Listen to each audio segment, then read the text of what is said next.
A year ago, this man screaming about liberty was elected president of Argentina. Viva la libertad, carajo! How has that worked out? Well, Javier Milei is a libertarian who promised to slash government spending. So, of course, reporters called him far-right, radical. Far-right Javier Milei. Far-right Javier Milei. Why far-right? The far-right wants to ban most immigration, ban drugs, ban sex work, wants to impose tariffs. But Milei is a libertarian.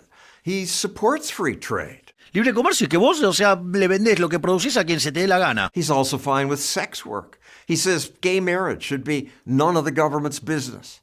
He says people should have a right to choose their own gender. Milei mainly wants government to do less.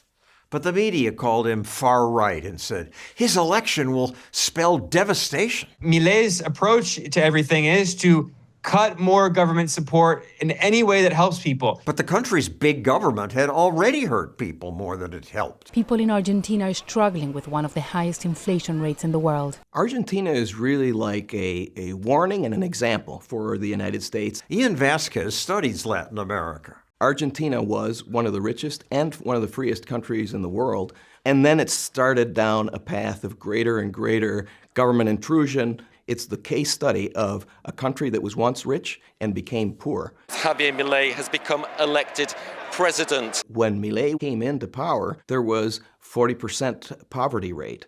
There was annual inflation of over 200%. The media said Milei can't fix that. He's a snake oil salesman, a TV pundit with no government experience.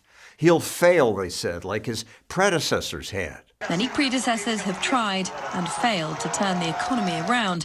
Javier Milei will be no exception. But Milei is an exception, a politician who told the truth. No hay plata. He was the first politician in generations to talk to Argentinians as though they were adults. He explained that government has no money of its own, and whatever it spends, it takes from the people. El Estado no puede dar nada porque no produce nada. It's why when campaigning, Milei brandished this chainsaw to illustrate how much government needs to be cut. For my TV show, I used to say, you gotta cut more out of the budget and use these gimmicks. Then I used the chainsaw And make really Drastic. Horrible cut. I think he copied that from me. Well, you know, he does pay a lot of attention to libertarians from around the world. Ministerio de las Mujeres y Género y Diversidad, afuera. In the United States, politicians who promise cuts rarely win votes, but Milei won by a landslide. The media then eagerly covered union protests against him. Thousands are attending at demonstrations opposing his drastic cuts to public spending. Cuts by the libertarian government plunged the region into a financial crisis. There was no way to avoid that because of the mess that the previous governments had left. The question is, what's the best way out? And Milei has said from the very beginning, the best path out is through freedom. Viva la libertad, carajo! Milei's big cuts worked, and now a few in the media even admit that. What he's been able to achieve in a very short time ought to be inspiring. At first, this analyst trashed Milei. He has no experience and he does not have an economic team.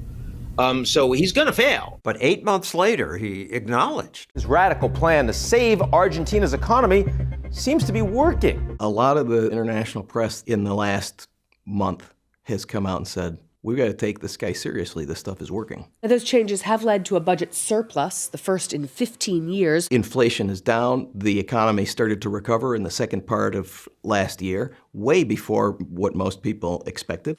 Milei is showing that his libertarian policies are working. What does libertarian policy mean? Milei got rid of 9 ministries. He cut government spending by 30%. He fired thousands of government workers and cut handouts. He has slashed energy and transport subsidies, government spending on things like pensions.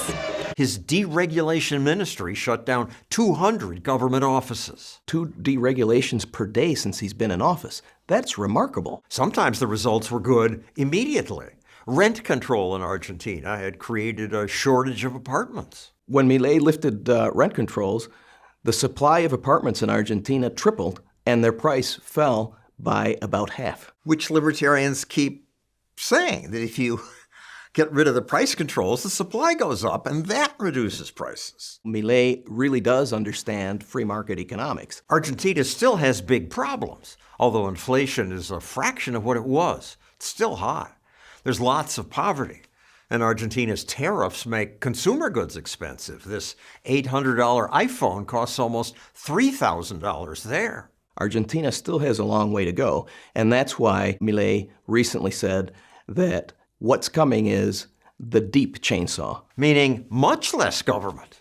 What if we could have that in America? Basically, we're on a path to bankruptcy. Elon Musk and his Department of Government Efficiency want to make Milei-style cuts in the United States. We have to cut government spending, or we're just going to go bankrupt, just like a person would. And Musk watched what Milei did. He's making all the right moves. Ministerio de Turismo y Deporte, afuera! Milei has showed that cuts are possible. And as Milei cut government, he actually gained popularity. Freedom can work. If only our politicians will learn from Javier Milei. Así que vayan, peleen por las ideas de la libertad. ¡Viva la libertad, carajo!